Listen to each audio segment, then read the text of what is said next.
Hello, everybody. I welcome to the channel. This is going to be a slightly different video than you normally see me out and about in the woods in medieval kit, in the landscape or on a horse, showing people how to do things with swords or discussing ideas or in armor.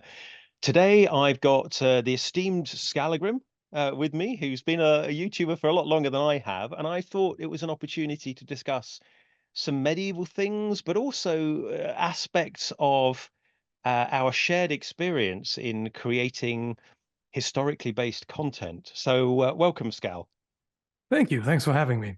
I would Would not you? call myself esteemed, but thank you anyway. Well, I think esteemed is pretty good. Esteemed, it's better than being venerable. I got called a legend recently in a conversation, a video conversation. I thought I'm not quite sure I want to be a legend now because legends normally are towards the end of their lives. Um, I, Yeah, I or even straight up dead. Yeah, I, I wanted to start with asking you how on earth you got into this whole kind of YouTube medieval touching on, historical side of things. How did it come about for you?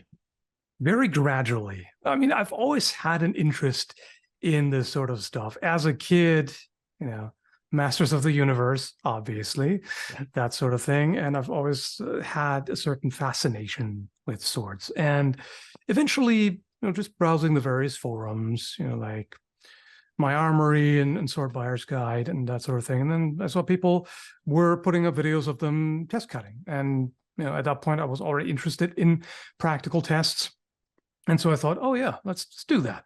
Let's start it very humbly. I think the very first upload was just me stabbing a 2-liter bottle with a gladius. That's it. That And sounds then wonderful. it it slowly, gained momentum from there over time until eventually I was able to, yeah, really do this And on a and larger scale. and if somebody asked you, how would you describe yourself? Would you describe yourself as a historian, as a Enthusiast. reenactor, an I enthusiast? would I Yeah. would describe myself as an enthusiast of historical weapons, martial arts, and all that. I did study archaeology for a while, but that made me realize that it's not for me because of a number of reasons, really. Part of it is I have a terrible memory. ADHD doesn't help with that. So just having to memorize vast amounts of material, be it typology in the way of ceramics and archaeological sites and all of that, it wasn't for me. I struggled immensely with that, committing that to memory. And also, it was too dry. I like the more hands-on approach. Hmm. So that's why I got started with cutting tests and all of that, because it's just the more direct, visceral way to interact with history, if you will.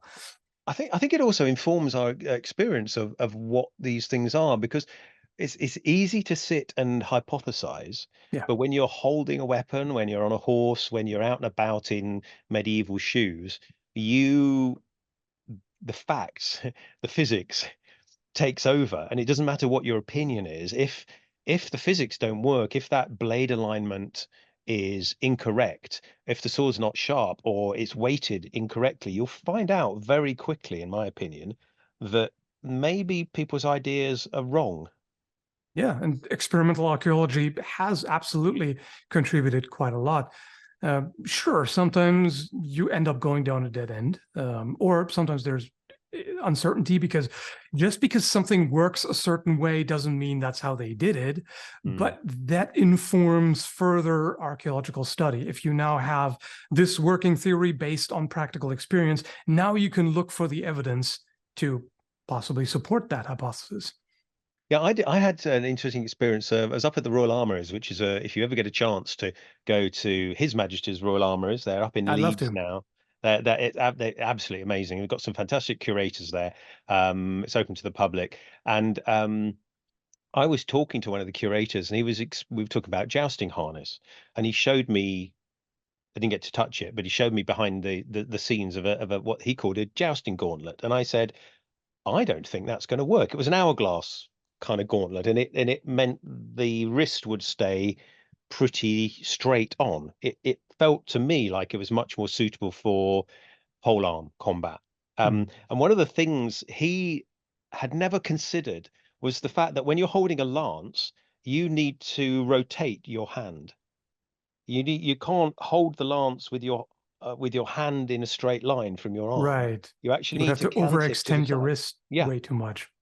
And with that particular setup of gauntlets, it was almost impossible to actually move your wrist to the side. And I said, "Oh, I don't think that is." He said, "Oh no, I'm sure it is. It's in the catalogue as a jousting harness." I went, "Well, the gauntlets then are for foot combat, even if it is a jousting harness. And why do you think it's a jousting harness?" So we had a really interesting conversation. He said it had never occurred to him to even consider the fact that you needed to rotate your wrist to hold a lance because he has no experience of it and never really put two and two together. There was another museum that I was looking at medieval horse bits, particular interest to me. Some of them are dreadful, and I do wonder whether they were made as showpieces and not actually used in horses' mouths, because I just think no horse is gonna want that in its mouth. So maybe they did, maybe. But I asked somebody there why they were all displayed upside down. Was there a technical reason for it? And they said, "What do you mean upside down?" And I said, "Well, the long bits would be pointing downwards, and the short bits would be pointing upwards and attached to the bridle, the headstall, whatever you want to call it, the leather strap that goes around the horse's head." And they said, "Oh, do you know about this sort of thing?" I said, "Yes. You couldn't use it any other way." To me, I assumed they'd been displayed upside down for a reason. But to the museum, and I won't say which one it was because it was a bit embarrassing for them, but for the museum, didn't know they displayed it upside down because it had never occurred to them because they weren't natural to it. So I think that's kind of interesting, and it does make me wonder what we have in museums that we've got wrong, even though Yeah. it's from the period.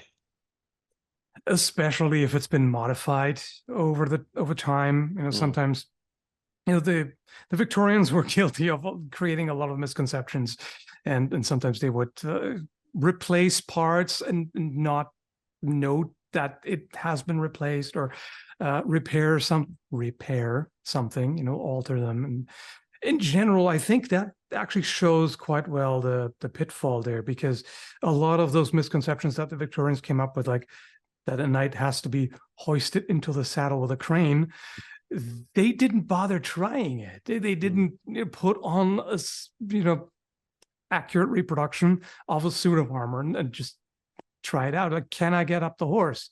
mm. They just thought, no, there's just no way. They didn't. Some of these ideas are remarkably persistent, though. The fact that medieval people were filthy all the time. It's like, well, Mm, they got filthy. Yeah, you get filthy working with horses, you get filthy working in the fields, but then it's uncomfortable when you come home. You wash as best you can. If your hands are covered in mud, which they would be if you're harvesting or something, or you're dusty, you put a bucket over your head to rinse yourself off. It's just human mm, nature. That's what you do. Now, they might yeah. not have had showers and fancy scented soaps and hair treatment and stuff, but you bet your bottom dollar that they preferred to be clean than dirty. They're humans after all. That's what Yeah. we would all do back then. It's also just a matter of degree, because if we, on the one hand, we have the one extreme of peasants, the way they were portrayed in Monty Python's Holy Grail, like Yeah. literally covered in dirt and worse, head to toe, and you can recognize the king by how he is not completely Yep. covered. And then on the other hand, some people like to overstate a little bit how hygienic they were, Mm, because like we can't compare it to modern hygiene. Modern hygiene standards are way above and beyond anything they had in history, because now we want to be not only clean but sterile, basically. We have a lot more mhm. products available, and an awareness of germs and this and that and the other. But yeah, that doesn't mean that they were all filthy. And sometimes you have cultural differences too. Do you remember, who was that again? There was an English archbishop, I think, who complained about the Norsemen stealing Oh yeah, Anglo-Saxon no, there women was because definitely no, they I think bathed there and was. combed Yeah, their yes, hair. yeah, yes, that's true. Yeah, that's true. Yeah, they they bathed weekly, and they brushed their hair, and they wore clean clothes and presented themselves, and How therefore dare they? they were seducing our women away. And this was, because they weren't stinky. So yeah, so you're right. There is some interesting evidence there that maybe things weren't as neat and tidy, but it'll be a patchwork of different standards, I think. Hmm. Um, Different times, different areas, and different classes too. I mean, yeah. you had Baroque nobles who thought they were too good to wash themselves because they didn't do manual labor, so they didn't need to wash like the peasants, so they just use perfume, and that seems very gross to us nowadays. Exactly. I wondered, in your exploration of the sort of realm of history, is there anything that's really surprised you? Is there sort of a thing where you've gone, oh, I got that wrong. I've got to rethink that. That just doesn't work. Is there anything that's struck you like that? Oh yeah, plenty of times. There are a lot of things. I would have to think of something in particular. Um, one thing that comes to mind on top of my head is the complexities of armor, in the sense that it's not as simple as just saying, if you have a helmet, for example, you have this and that thickness, and it's so and so resistant to weapons. When you then look into it and you realize, okay, so they weren't uniform. So like the front might have been thicker, the sides were thinner. The same way with the breastplate. The front, where the vitals are, they made that of a thicker plate, and then the sides might be thinner. That just adds so much complexity because you don't think about it. Like, I've never seen a reproduction that does that 100% accurately, because we just take a sheet of uniform steel and shape the plate out of it. Done. So Yeah. that adds a lot to it, where then you realize, okay, it doesn't only matter what weapon you use and what armor they have, it even matters what direction you hit them from, things of that nature. Well, it's interesting, isn't it? Because plate making was its own industry. People made plates of steel. So I think it's quite likely that the order would come in for a sheet of steel for a breastplate that was substantially thicker in the middle and feathered out to the sides, and it was absolutely done deliberately. And Mhm. you're right. I don't think I've ever seen it explored in practical terms, what that would do, what it does to weight distribution. Yeah. Maybe it means that the key elements are more protective, but the weight is less overall. Because you could Mhm. imagine having Yeah. dramatically more in the center, but hardly anything under your arms, where chances of you getting a decent blow, it's got to get through your arm first, unless you're really Mhm. unlucky. Um, we do have jousting harness breastplates with a back plate that's little more than an X of steel, Hmm. that obviously has no or very little protective uh, purpose, because you're not in a joust, you're not going to be hit there. Yeah, you don't need it. You don't need to, so why bother? And we've also got that brilliant cuirass with big holes in it for club tournament as well. So this is no longer armor for battle or Mm. for mortal combat in any way. This is armor to protect wealthy sportsmen for from their sport, like modern day sporting armor would be, ice Yeah. hockey, or American football harness is very specifically designed to protect the user from the specific threats of that sport. And I think we sometimes got to remember that medieval people were doing extreme sports with Yeah, their expensive absolutely. armor, Like tournaments. And this is also easy to overlook when looking at the fighting manuscripts, because when we look at something like Meyer, for example, it was more sportified at that Mm, point. In the 16th century, mid 16th century or late, yeah, you have different a different context, as a certain mm, person would like to say. yeah. Um, and so if we look at the way they fight, it's a little bit different because they go by certain rules. Like, for example, if you want to achieve a bleeding scalp cut, it's a very different technique compared to wanting to split someone's skull in half, Mm, or do enough damage through the helmet, or whatever. So it's easy to just look at things like Olympic fencing and say, okay, yeah, that's a sporterized version of historical combat, and then when we look at the manuscripts, we find how they really fought, but they already started sporterizing it fairly early on, and depending on the kind of, in fact, Fiore made the statement that he'd rather be in, I forgot what he said, like 5 or 10 tournament fights than one duel, because you're protected by armor. And yes, you can get hurt, but it's quite different than fighting unarmored with sharp blades.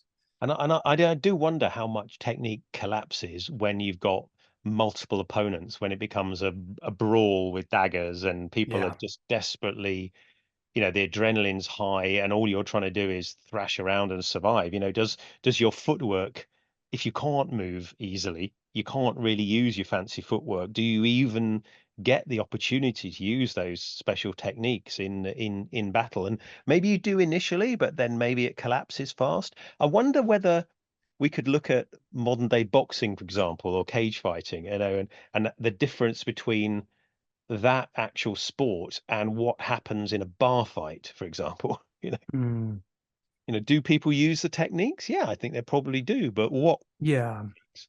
I think there might be a certain level of survival of the fittest involved, like in the sense, Mm, the ones who have trained enough that it becomes muscle memory, that they're still mm, able to use the proper footwork even as they get exhausted and stressed and everything. They were probably more likely to make it compared to somebody who starts to stumble around and then literally falls and gets trampled. Or, I mean, a lot of knights died just from suffocation, just yeah.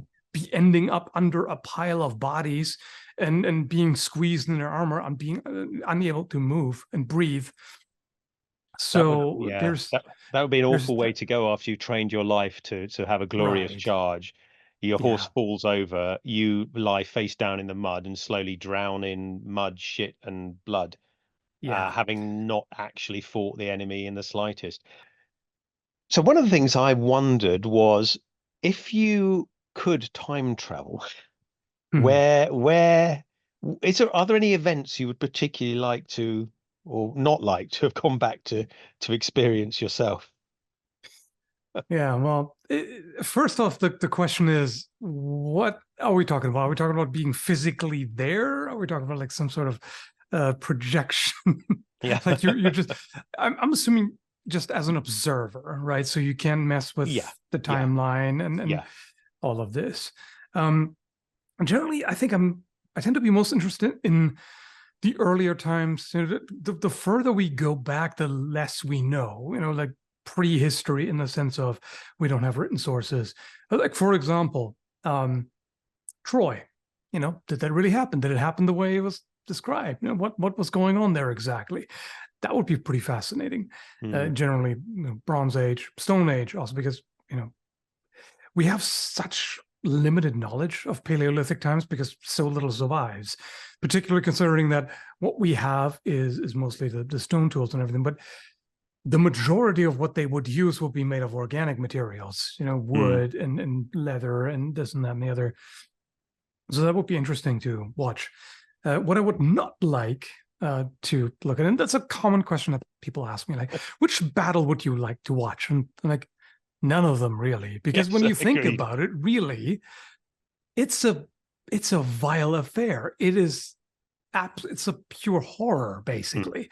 So, we might be desensitized to graphic violence in horror movies and this and that and the other, but like seeing real people getting absolutely butchered Mm. on the battlefield, I don't think that would be a fun experience to No, anyone, really. no. And butchered being the operative word there, because I guess people back then were more closely connected to life and death. They often Yes. killed their own animals. They tragically saw their children. They had many children, and many of them didn't make it for all sorts of different Mhm. reasons. So I would imagine life was more fragile and more brutal in Yeah. many ways. But I always wonder, going back to prehistory, pre the written word. I think it's a really interesting perspective, because I'm interested in sort of the very early era of homonyms, you know, the Mhm. the humans that weren't necessarily humans, because it appears that there's some evidence that there were lots of different types of human-like great ape wandering, and yet I'm not a specialist in this area, but it appears they're different species. You know, Neanderthals and Homo Mhm. sapiens are different, sufficiently different to be different species. So there were other forms of sentient, semi-sentient creatures on the planet. Genuinely, you know, we talk about elves and dwarves, and you know, in Mm. in fantasy we both love. But there was a time in Earth's history when there were Denisovians, there were the sort of the little hobbit people that were different. How that would be fascinating to see what kind of language they used. Did they interact? Mhm. I kind of have a suspicion that human beings will interact in all sorts of ways with other similar human creatures. Well, maybe not. Maybe they were enemies. That's a horrible thought. Yeah. You know, they probably didn't have warfare as we understand it. They probably had tribal skirmishes or family Mhm. groups, that kind of thing. But that would be fascinating. I'm also Yeah. really interested in the megafauna as well. There's sort of Mhm. woolly mammoths and woolly rhinos and saber-toothed tigers, and those sound like creatures out of fantasy, but we know from the remains they did exist. That would be fascinating to see. Absolutely. And also just seeing the planet at such a, raw stage, so to speak, untouched by the human hand. Whatever, you know, hominids existed at the time had, they had some impact, but it's nothing compared to the way it is nowadays. Hmm. Like even just being able to see the Milky Way without all the light pollution would be interesting, Mm. right? Yeah. That applies to more recent history too. But just the vast wilderness Yeah. is something. And I mean, no roads, no roads, yeah, nobody's to protect you, and nobody to tell you you can't go in that yeah, direction, apart from presumably other people that happen to live there and saying, "What are you doing on our patch? You know, go away." So hmm yeah. The that would, interaction between different mm, groups would definitely be interesting. Like yeah. how I'm much also, peaceful interaction was there? How much not so peaceful? And what would happen to somebody? I imagine in such a hunter-gatherer society, the worst that could happen to you is probably being exiled for something you mm, did, because yeah, then you're on your own and you have not that much chance yeah. of surviving long term. Yes, yeah, I think you're probably right. And the sort of organized mass warfare comes in, well, really with the, you know, the classical period, and maybe, you know, with the rise of the city states Hmm and the priesthoods and people in charge and telling you what you should do and sort of all of that kind of stuff. So we're only talking, you know, for the hundreds of thousands of years there have been human-like creatures on the planet. It's probably only the past single figure thousands of years where city states. I think, is it Ur and some of the very hmm earliest city states? What are they? Sort of 5,000 BC ish? Can't remember. Are they that far? Seven, eight Yeah, thousand years ago, something like that. I think the beginnings might be 6,000 ish, but I'm not Yeah. positive. I would have to look that up. Hmm. But in the Um, grand scheme of human history, that's fairly recent by yes, all accounts. we have So, some, the beginning, the evidence. Okay, let me restructure a sentence. We have some evidence for possibly the beginnings of warfare in Neolithic times. Um, I might have seen those mass graves of people who, from what we can gather, were lined up and all hit in the back of the head with ah, a blunt instrument and then just thrown into a mass grave. That seems a little bit beyond just small skirmishes. So we might have already ventured into territorial disputes and village raids and things of that nature. It's hard to mm, tell. yeah, yeah. Um, One of the other things I've noticed on your channel is you challenge yourself about the zombie apocalypse. And I really kind of I enjoy sort of what ifs. I enjoy my fantasy settings and, you know, a huge amount. As much as I enjoy the historical as well, but my love of it is sort of is fantasy, is the high Yeah. fantasy setting. I'm fond of the zombie apocalypse, but I think in a way it's a bit too real. in an absurd way. Obviously, it's not real, but how Hmm. could we as human beings survive the zombie apocalypse? And the reality is probably we'd all be zombies. So, Yes. Yeah, people usually indulge in this fantasy of being the main character in a game where they're the ones surviving, and I think that's also why there's usually so much focus on weapons. Oh, what's mm, the best weapon to kill zombies and the armor and everything? In an apocalyptic scenario, weapons are really your least concern. mm, Like, what's your main concern? Supplies, yeah. food, shelter, water, Mm, medicine. You know, not having access to medical professionals. I mean, even just with the way things are now, doctor shortages and all that, where it can be pretty difficult to even be seen. You got to go be on waiting lists and all that. And that's within the current system of highly advanced medicine. Now imagine this all collapses and you're lucky to even find a doctor to begin with somewhere, and now you have something.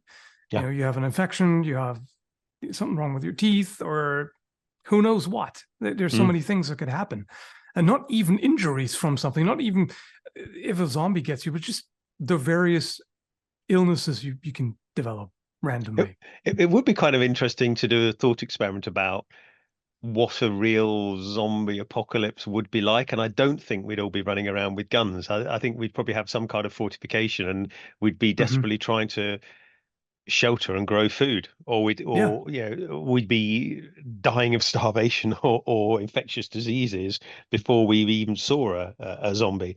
And then I suppose what are the rules of the zombies as well? Are they fast Right. moving? Is it headshots only? All of that. It's fun to experiment with, It is. as a thought experiment. And it's kind of a guilty pleasure because I find zombie games in particular, one of ours is called Zombie Army. Um, I find I can enjoy that guilt free because they're already dead. The enemies you're Exactly. shooting are already dead. So Yeah. no hard feelings, chaps. Yeah, and I think that's part of the reason why zombies are so popular, because it's just in a game, it's satisfying to just be able to go and just mow through hordes, and they're zombies, they're already dead. Like it Yeah. used to be it used to be Nazis, and now it's zombies or Nazi zombies. It's like some kind of enemy where you're like, okay, yeah, those are disposable. Well, I was having a conversation with somebody, and it's the good and obvious enemy. The Yes. enemy that is unequivocally bad and needs Yeah. you to destroy them. Whereas in the real world, we all know how propaganda works. We know that probably the poor soldiers on the other side are just conscripted into their army, and by accident Hmm. of birth they happen to be on the other side, and actually none of you really want to be there. And if you could all get together and go, guys, should we just not fight because we all want to survive. And I read an interesting book. I don't know whether you've ever heard of it, called, I think it's called Men Under Fire, written by an American general from the Vietnam War. And one of the phenomena they were looking into was why men could hit targets in training dramatically more accurately than they would hit enemies in Hmm. combat by an order of magnitude or more, two orders of magnitude. And they were trying to work this out. And it's a fascinating book because they looked into it in great detail.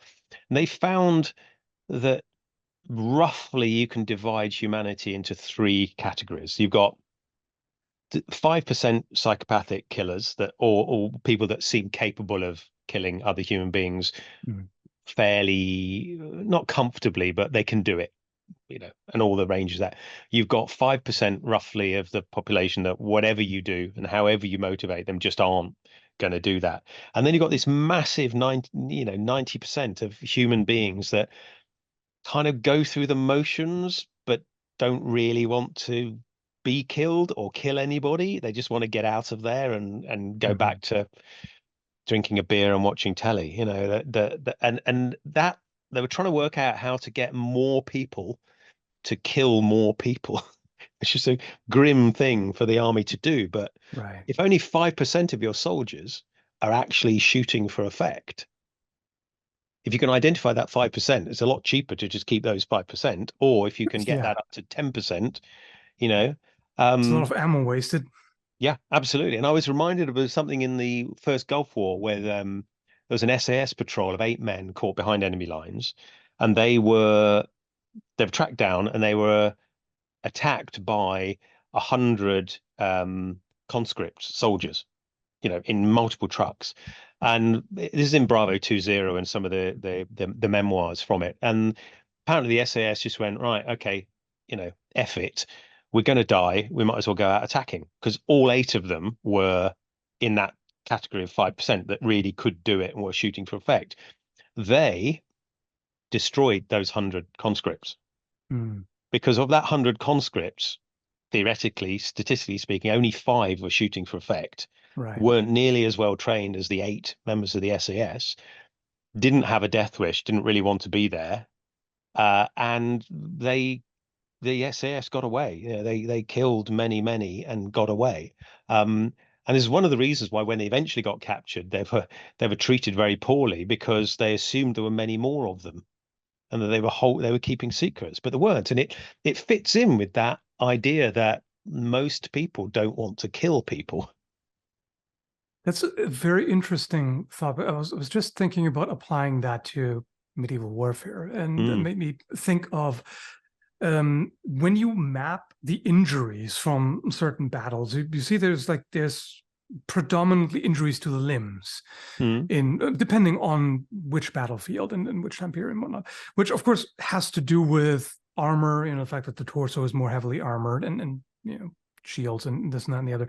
But I wonder if there might also be an element that those people who don't really want to be there and don't want to kill anybody, they might aim for the limbs yeah, deliberately to not kill somebody, but take them out of the fight. And because essentially, in some situations in a battle, this might be almost the best thing that can happen to you, being wounded. yeah. In fact, I've heard that even from modern soldiers. They're like, okay, if you take a bullet to the leg, great, you're done. You don't have to fight anymore, and you'll be treated and you'll make it. Back then, Mm, of course, it was less likely because the state of medicine was, mhm. not as advanced. But that could be a factor. It's hard to say.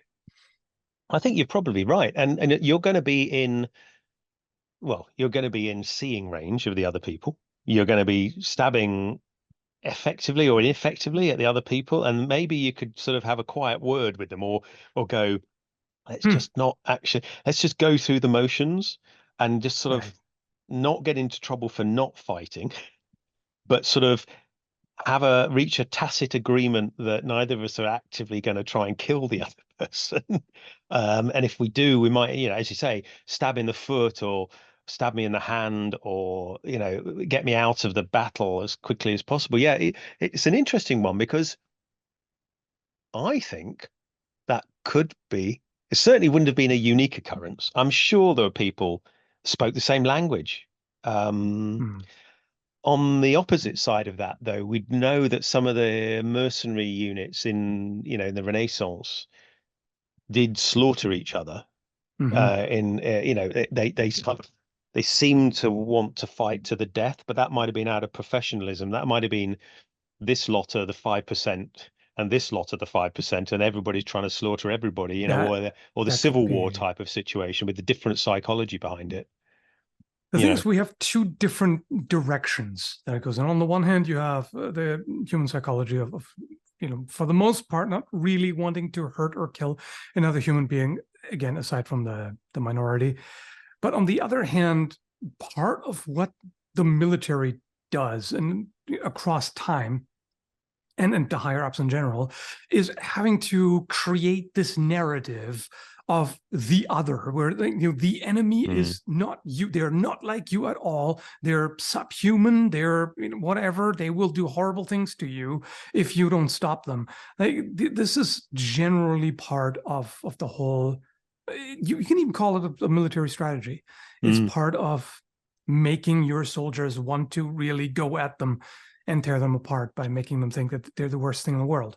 Yeah, and I suppose if you make it emotional that these people, if they stay alive, are going to do terrible things to things you care about, you click into a different perspective. So rather than just being on a penny a day and being told you've got to fight for the next month on, on this campaign because the king says so, and quite frankly, you don't Mhm. really give a monkeys about the whole experience, as opposed to protecting your home.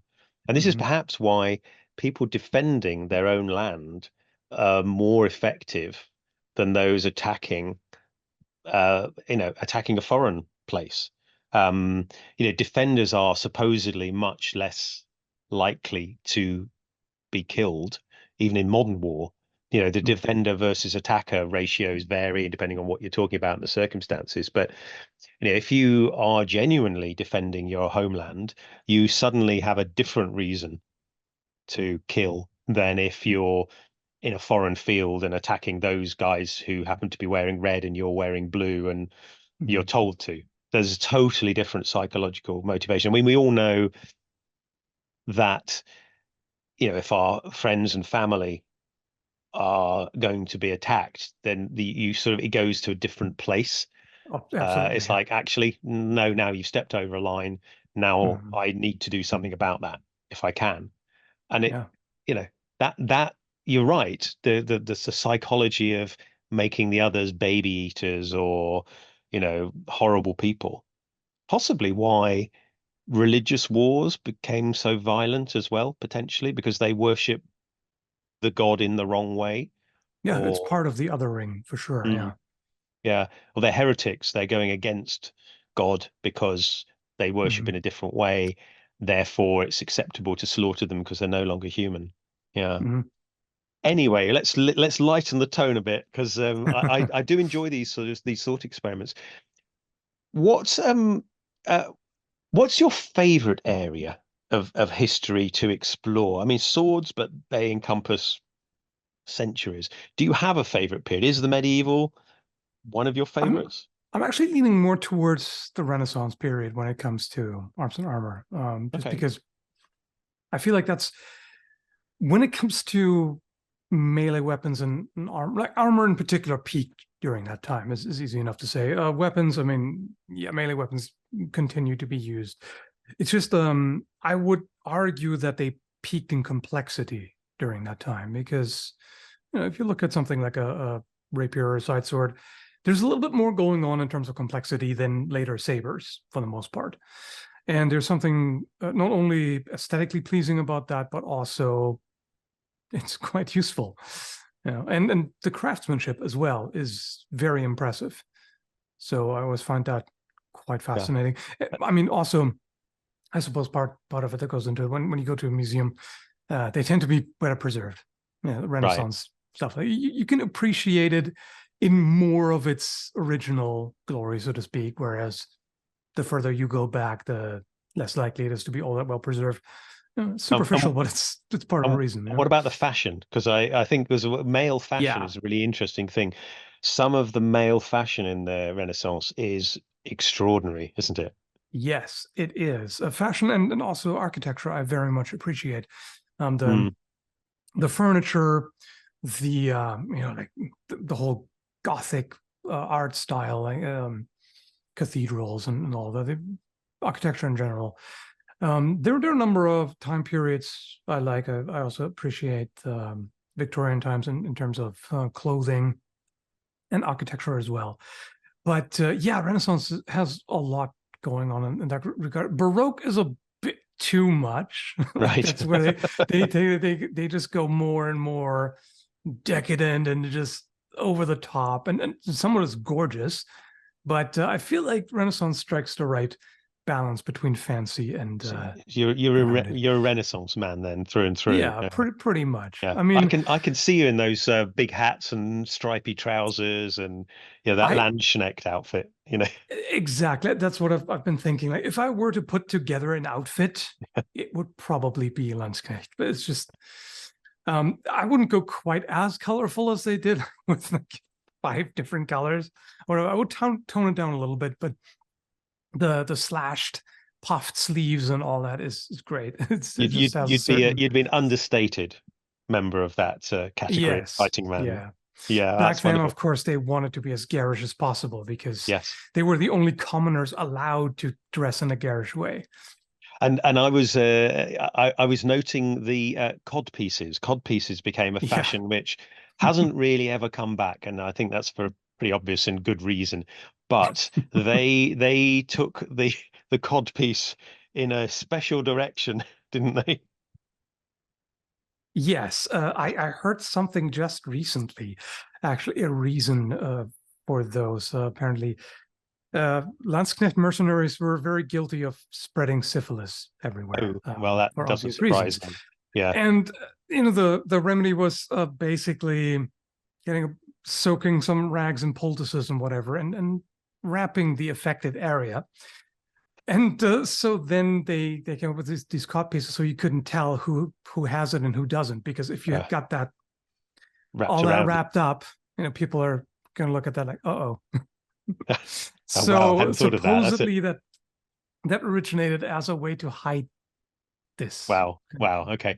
I mean, it's interesting what fashions do come back and what don't what don't come back. I was thinking of the Norman style, Norman Knights haircut, the sort of 1066 period of basically a buzz cut of the whole of the back of your hair, which is quite striking. I had it done to me once back in the day before I stopped having my hair cut and just now grows this long anyway. I had it done for a couple of pieces in a movie as an extra in a movie. Um, and it's a very intimidating hairstyle, but it doesn't seem Hmm. to have ever come back. And I was trying to think of other fashions, the sort of Tudor trousers, the big sort of blousy shorts and stockings for men hasn't really ever come back. Perhaps, well, Hmm. maybe it has, but in a different guise. I don't. One thing I don't think we'll ever get back is the white wigs. I think that's probably confined to the past. With Powdered wigs, yeah, strongly, no, yeah. strongly curl. They do look good though, and we still use them today, don't they? Well, the judiciary in Oh yeah, England still wear the same right. stuff. Yeah, so I guess you could argue it has gone out of fashion. I haven't seen anybody on the streets wearing them, but Yeah. it is still technically there in everyday use.